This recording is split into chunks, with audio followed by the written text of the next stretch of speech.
S ದೇಶ ಕಂಡ ಅಪರೂಪದ ರಾಜಕಾರಣಿ 8 ವರ್ಷಗಳ ಕಾಲ ಮುಖ್ಯಮಂತ್ರಿಯಾಗಿ ಜನಪರ ಕಾರ್ಯ ಮಾಡಿದ ಮಹಾನ್ ನಾಯಕ ಮಾಜಿ ಮುಖ್ಯಮಂತ್ರಿ ಡಿ ದೇವರಾಜ ಅರಸು ಅವರು ವಾಸಿಸುತ್ತಿದ್ದ ಮೈಸೂರು ಜಿಲ್ಲೆ ಹುಣಸೂರು ತಾಲೂಕಿನ ಕಲ್ಲಳ್ಳಿ ಗ್ರಾಮದ ಮನೆಯಲ್ಲಿ ಅನಾಥ ಪ್ರಜ್ಞೆ ಕಾಡ್ತಾ ಇದೆ. ದುಸ್ಥಿತಿಯಲ್ಲಿರುವ ಅವರ ಸಮಾಧಿ ವಾಸಿಸುತ್ತಿದ್ದ ಮನೆ ಮತ್ತು ಪರಿಸರವನ್ನ ಜೀರ್ಣೋದ್ಧಾರ ಮಾಡಿ ಇದನ್ನ ರಾಷ್ಟ್ರೀಯ ಸ್ಮಾರಕವನ್ನಾಗಿ ಮಾಡಲಾಗ್ತಿದೆ ಅಂತ ಕಾಂಗ್ರೆಸ್ನ ಹಿರಿಯ ಮುಖಂಡ ಮಾಜಿ ಸಂಸದ ಉಗ್ರಪ್ಪ ತಿಳಿಸಿದ್ದಾರೆ. ಮುಖ್ಯಮಂತ್ರಿ ಡಿಕೆ ಶಿವಕುಮಾರ್ ಹಣ ಬಿಡುಗಡೆ ಮಾಡಲಿದ್ದು ಆಗಸ್ಟ್ 21ರಂದು ಡಿ ದೇವರಾಜ ಅರಸು ಅವರ ಹುಟ್ಟುಹಬ್ಬದಂದು ಈ ಜೀರ್ಣೋದ್ಧಾರ ಕಾರ್ಯಕ್ಕೆ ಚಾಲನೆ ನೀಡಲಾಗ್ತಾ ಇದೆ ಅಂತ ವಿವರಿಸಿದ್ರು. 1972ರಲ್ಲಿ ಅಧಿಕಾರ ಪಡೆದ ಡಿ ದೇವರಾಜ ಅರಸು ಸಾಮಾಜಿಕ ನ್ಯಾಯದ ಹಿನ್ನೆಲೆಯಲ್ಲಿ ಶೋಷಿತ ಸಮುದಾಯಕ್ಕೆ ಅನೇಕ ಕೊಡುಗೆಗಳನ್ನ ನೀಡಿದ್ದಾರೆ. ಹವನೂರು ಆಯೋಗ ರಚನೆ ಮಾಡಿ ಜನರ ಸ್ಥಿತಿಗತಿಗಳ ಅಧ್ಯಯನ ಮಾಡಿ ಈ ವರ್ಗಗಳನ್ನ ಉತ್ತಮ ಸ್ಥಿತಿಗೆ ಕೊಂಡೊಯ್ಯುವಲ್ಲಿ ತಮ್ಮದೇ ಆದ ಸೇವೆಗಳನ್ನ ನೀಡಿದ್ದಾರೆ. ಗೇಣಿದಾರರಿಗೆ ಜಮೀನು ಹಂಚಿಕೆ, ಜೀತ ಪದ್ಧತಿ ನಿರ್ಮೂಲನೆಗೆ ಋಣಮುಕ್ತ ಕಾಯ್ದೆ ಹೀಗೆ 10 ಹಲವು ಯೋಜನೆಗಳನ್ನ ಜಾರಿಗೆ ತಂದ ಡಿ ದೇವರಾಜ ಅರಸು ಅವರು ರಾಷ್ಟ್ರ ಕಂಡ ಅಪರೂಪ ಮತ್ತು ಅಪ್ರತಿಮ ನಾಯಕ. ಅವರ ಹುಟ್ಟುಹಬ್ಬದ ದಿನದಂದು ದುಸ್ಥಿತಿಯಲ್ಲಿರುವ ಅವರ ಮನೆ ಮತ್ತು ಸಮಾಧಿ ಜೀರ್ಣೋದ್ಧಾರ ಮಾಡಿ ಅದನ್ನ ರಾಷ್ಟ್ರೀಯ ಸ್ಮಾರಕವನ್ನಾಗಿ ಮಾಡುವ ಕಾರ್ಯಕ್ಕೆ ಮುಖ್ಯಮಂತ್ರಿ ಡಿಕೆ ಶಿವಕುಮಾರ್ ಚಾಲನೆ ನೀಡಲಿದ್ದಾರೆ ಅಂತ ತಿಳಿಸಿದ್ರು.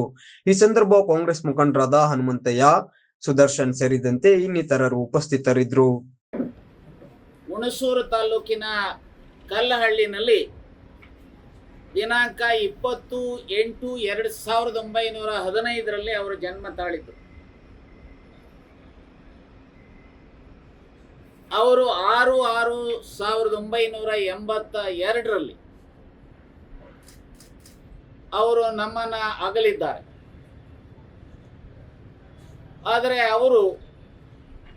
ಅವರ ಅಧಿಕಾರದ ಅವಧಿಯಲ್ಲಿ ಬಹುಶಃ ಇಡೀ ದೇಶದಲ್ಲಿ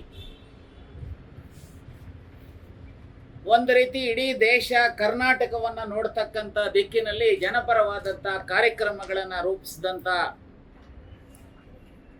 ಮಹಾನ್ ನಾಯಕ ಅಥವಾ ರಾಜ್ಯದ ಮುಖ್ಯಮಂತ್ರಿ, ಅದರಲ್ಲೂ ಶ್ರೀಮತಿ ಇಂದಿರಾ ಗಾಂಧಿಯವರ ಮಾರ್ಗದರ್ಶನದಲ್ಲಿ ಮತ್ತು ಅವರ ವಿಚಾರಧಾರೆಗಳಲ್ಲಿ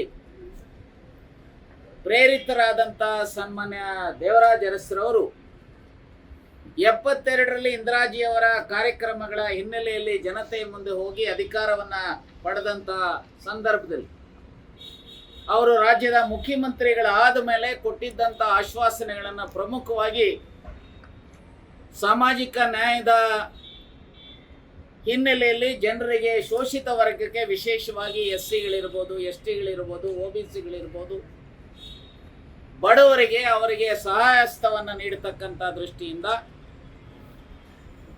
LG ಹವನೂರವರ ಒಂದು ಆಯೋಗವನ್ನು ಮಾಡಿ ಈ ವರ್ಗಗಳ ಸ್ಥಿತಿಗತಿಗಳನ್ನು ಸಾಮಾಜಿಕವಾಗಿ, ಶೈಕ್ಷಣಿಕವಾಗಿ, ಆರ್ಥಿಕವಾಗಿ ಇರತಕ್ಕಂಥದನ್ನು ಅಧ್ಯಯನ ಮಾಡಿ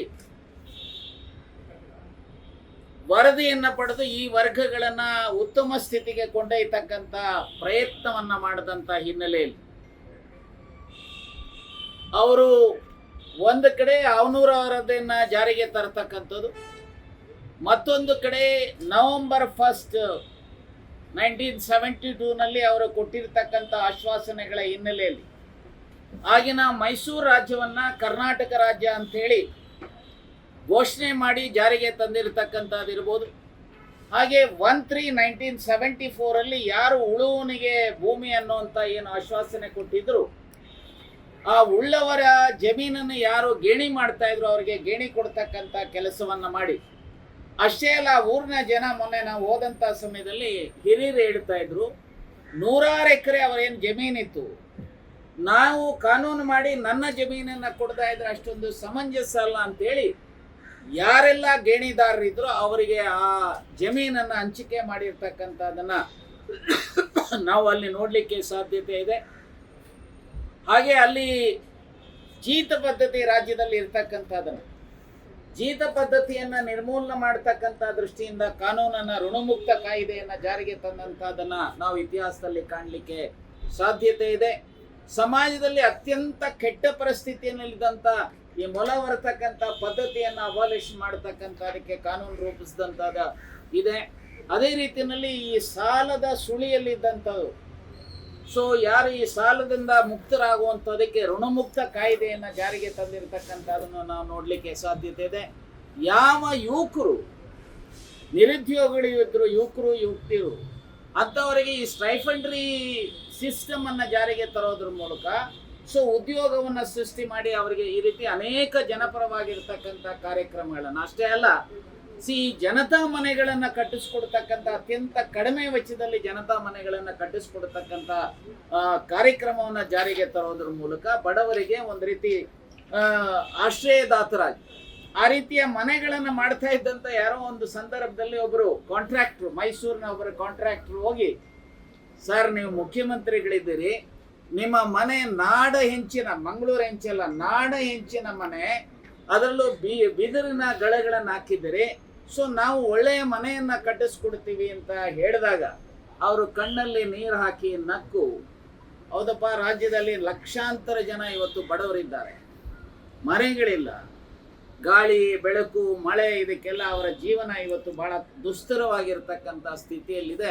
ಮೊದಲು ಆ ಜನರಿಗೆ ಮನೆಗಳನ್ನು ಕಟ್ಟಿಸ್ಕೊಡಿ, ನಂತರ ನಮ್ಮ ಮನೆಗಳನ್ನು ಕಟ್ಟಿಸ್ಕೊಡಿವ್ರಿ ಅನ್ನುವಂಥ ಮಾತನ್ನು ಹೇಳಿರ್ತಕ್ಕಂಥದ್ದನ್ನ ಸೊ ಆ ಭಾಗದ ಆ ಊರಿನ ಜನ ಮೊನ್ನೆ 6ನೇ ತಾರೀಕು ನಾವು ನಮ್ಮ ಸ್ನೇಹಿತರು ಹೋದಂಥ ಸಮಯದಲ್ಲಿ ಈಗಲೂ ಸಹ ಅದನ್ನು ನೆನೆಸ್ತಾ ಇದ್ದಾರೆ. ಸೊ ನನಗೆ ಆ ಸಂದರ್ಭದಲ್ಲಿ ನಾವೆಲ್ಲ ಹೋದಂಥ ಸಮಯದಲ್ಲಿ ನಮಗೆ ಬಹಳ ನೋವಾದಂಥದ್ದು ಆ ಮನೆ. ನಿಮಗೆ ನಿಮ್ಮ ಈ ಒಂದು ಲೆಟರ್ನ ಜೊತೆಯಲ್ಲಿ ಕೆಲವು ಫೋಟೋಸನ್ನು ನಿಮಗೆ ಹಾಕಿದ್ದೆ, ಆ ಹಿಂದ್ಗಡೆ ಆ ಫೋಟೋಸನ್ನು ಇರತಕ್ಕಂಥದ್ದಿದೆ. ಮತ್ತು ಆ ಮನೆಯಿಂದ ಸುಮಾರು ಕೂಗಳತೆಯ ದೂರದಲ್ಲಿ ಅವರ ಸಮಾಧಿ ಇದೆ. ಅವರ ಸಮಾಧಿ ಅವರದು, ಅವರ ಶ್ರೀಮತಿಯವ್ರದ್ದು, ಅವರ ಮಗಳದು, ಮತ್ತು ಅವರ ಅಳಿಯ ಅವರು ಇರತಕ್ಕಂಥದ್ದನ್ನು ಸಹ ಅದು ಸಹ ಇವತ್ತು ಬಹಳ ಕೆಟ್ಟ ಸ್ಥಿತಿಯಲ್ಲಿ ಇರ್ತಕ್ಕಂಥದ್ದಿದೆ. ಸೊ ಹಾಗಾಗಿ ನಾನು ಇಷ್ಟೇ ಈ ಸಂದರ್ಭದಲ್ಲಿ ಹೇಳ್ತೇನೆ, ಬಹುಶಃ ದೇಶ ಕಂಡಂಥ ಅಥವಾ ರಾಜ್ಯ ಕಂಡಂಥ ಅಪರೂಪ ರಾಜಕಾರಣಿಯ ಮನೆ ಇವತ್ತು ಅತ್ಯಂತ ಕೆಟ್ಟ ಸ್ಥಿತಿನಲ್ಲಿ ಇರ್ತಕ್ಕಂಥದ್ದು, ಶಿಥಿಲಾವಸ್ಥೆಯಲ್ಲಿ ಇರ್ತಕ್ಕಂಥದ್ದು. ಸೊ ಅದರ ಜೊತೆಗೆ ಅಲ್ಲಿರುವಂಥ ಹೆಂಚುಗಳು ಬಿದ್ದೋಗಿರ್ತಕ್ಕಂಥದ್ದು. ಆ ಮನೆಯಲ್ಲಿ ನೂರಾರು ಫೋಟೋಸ್ ಹೀಗೆ ಸುತ್ತಲೂ ಹಾಕಿದ್ದಾರೆ.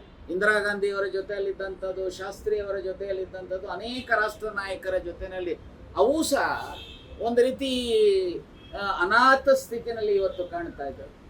ಅಷ್ಟೇ ಅಲ್ಲ, ಅವರೇ ಕಟ್ಟಿಸಿರ್ತಕ್ಕಂಥ ಜ್ವಾಲಾದೇವಿ ಅನ್ನುವಂಥದ್ದು ಮತ್ತು ಚಂದ್ರಪ್ರಭಾ ಅನ್ನುವಂಥ ಜೈನರ ಟೆಂಪಲ್ ಅನ್ನು ಅವರು ಕಟ್ಟಿಸಿದ್ದಾರೆ. ಆ ಟೆಂಪಲ್ಲು ಸಹ ಇವತ್ತು ಅತ್ಯಂತ ಕೆಟ್ಟ ಸ್ಥಿತಿನಲ್ಲಿ ದುಸ್ಥಿತಿನಲ್ಲಿ ಇರ್ತಕ್ಕಂಥದ್ದನ್ನ ನಾವು ಕಾಣಲಿಕ್ಕೆ ಸಾಧ್ಯತೆ ಇದೆ. ಆ ಫೋಟೋನು ಸಹ ಹಾಕಿದ್ದೇವೆ. ಮತ್ತೆ ಅವರ ಮನೆ ಕಾಂಪೌಂಡ್ ಆಗಲಿ, ಆ ಮನೆಯಲ್ಲಿ ಇರ್ತಕ್ಕಂಥ ಗಿಡಮರಗಳನ್ನಾಗಲಿ ಪೋಷಣೆ ಮಾಡದೇ ಇರತಕ್ಕಂಥ ಸ್ಥಿತಿಯಲ್ಲಿ ಇರ್ತಕ್ಕಂಥ ಹಿನ್ನೆಲೆಯಲ್ಲಿ ಬಹುಶಃ ಯಾರು ಈ ರಾಜ್ಯಕ್ಕೆ ಅತ್ಯಂತ ಒಂದು ವೈಚಾರಿಕತೆಯನ್ನು ಕೊಡೋದ್ರ ಮೂಲಕ ಸಾಮಾಜಿಕ ನ್ಯಾಯಕ್ಕೆ ಹೊಸ ಮನ್ವಂತರವನ್ನು ಸೃಷ್ಟಿ ಮಾಡಿದಂಥ ಮಹಾನ್ ನಾಯಕನ ಮನೆ ಇರ್ಬೋದು, ಅಥವಾ ಅವರ ಸಮಾಧಿ ಇರ್ಬೋದು, ಅವರು ಕಟ್ಟಿಸಿರುವಂಥ ದೇವಸ್ಥಾನ ಇರ್ಬೋದು, ಅವರು ಸಾಕಿದಂಥ ದನಕರಗಳನ್ನು ಸಾಕಿದಂಥ ಕೊಟ್ಟಿಗೆ ಇರ್ಬೋದು, ಇವೆಲ್ಲವೂ ಸಹ ಇವತ್ತು ಅತ್ಯಂತ ಕೆಟ್ಟ ಸ್ಥಿತಿಯಲ್ಲಿ ಇದು ಇರ್ತಕ್ಕಂಥ ಹಿನ್ನೆಲೆಯಲ್ಲಿ ಮೊನ್ನೆ ಸನ್ಮಾನ್ಯ ಮುಖ್ಯಮಂತ್ರಿಗಳಿಗೆ ನಾನು ಮತ್ತು ನಮ್ಮ ಸ್ನೇಹಿತರು ಯೋಚನೆ ಮಾಡಿ 12/8/2026 ಮುಖ್ಯಮಂತ್ರಿಗಳಿಗೆ ಒಂದು ಸುದೀರ್ಘವಾದಂಥ ಪತ್ರವನ್ನು ಬರೆದಿದ್ದೇವೆ.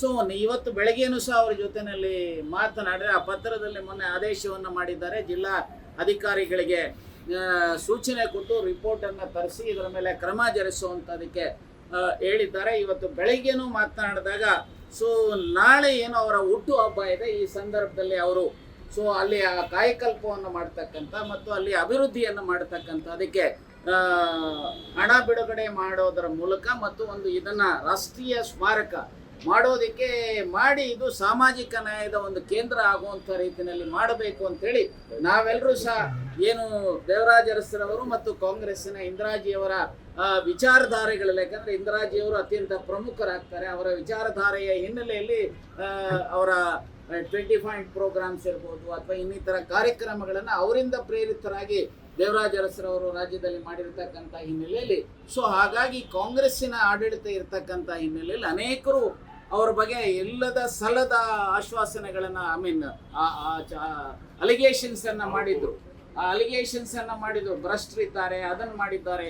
ನಾನು ಇಷ್ಟೇ ಹೇಳ್ತೇನೆ, ಬಹುಶಃ 8 ವರ್ಷ ಮುಖ್ಯಮಂತ್ರಿ ಆಗಿರುವಂಥವ್ರು ಈ ಬಿದಿರಿನ ಗಳದಲ್ಲಿರುವಂಥ ಹೆಂಚಿನ ಮನೆ, ನಾಡು ಹೆಂಚಿನ ಮನೆಯಲ್ಲಿ ಇರ್ತಾರೆ ಅಂತ ಹೇಳಿದ್ರೆ ಯಾರೂ ಸಹ ನಂಬಲಿಕ್ಕೆ ಸಾಧ್ಯತೆ ಇಲ್ಲ. ನಾನು ಇಷ್ಟೇ ಹೇಳ್ತೇನೆ, ನನ್ನ ಬದುಕಿನಲ್ಲಿ ಯಾರಾದರೂ ಅತ್ಯಂತ ಸರಳ, ಸಜ್ಜನಿಕೆಯ, ಪ್ರಾಮಾಣಿಕ ರಾಜಕಾರಣಿ ಅಂತ ಯಾರಾದರೂ ನಾವು ನೋಡೋದಾದಲ್ಲಿ ಅದು ಸನ್ಮಾನ್ಯ ದೇವರಾಜ ಅರಸರವರನ್ನು ನೋಡಲಿಕ್ಕೆ ಸಾಧ್ಯತೆ ಇದೆ. ನಾನು ನಿಮ್ಮ ಮೂಲಕ ಹೇಳಿಕೆ ಬಯಸ್ತೇನೆ, ಇಡೀ ರಾಜ್ಯದ, ರಾಷ್ಟ್ರದ ಯುವಕರು, ಯುವತಿಯರು ಈ ರೀತಿಯ ಸರಳ, ಸಜ್ಜನಿಕೆಯ, ಸಮಾಜಮುಖಿಯಾಗಿ ಕೆಲಸ ಮಾಡಿರ್ತಕ್ಕಂಥ ದೇವರಾಜ ಅರಸರ ಮನೆ ಉಳಿಬೇಕಾಗುತ್ತೆ. ಅದರ ದುಸ್ಥಿತಿಯಲ್ಲಿರೋದನ್ನ ಸುಸ್ಥಿತಿಗೆ ತರ್ತಕ್ಕಂಥದ್ದು.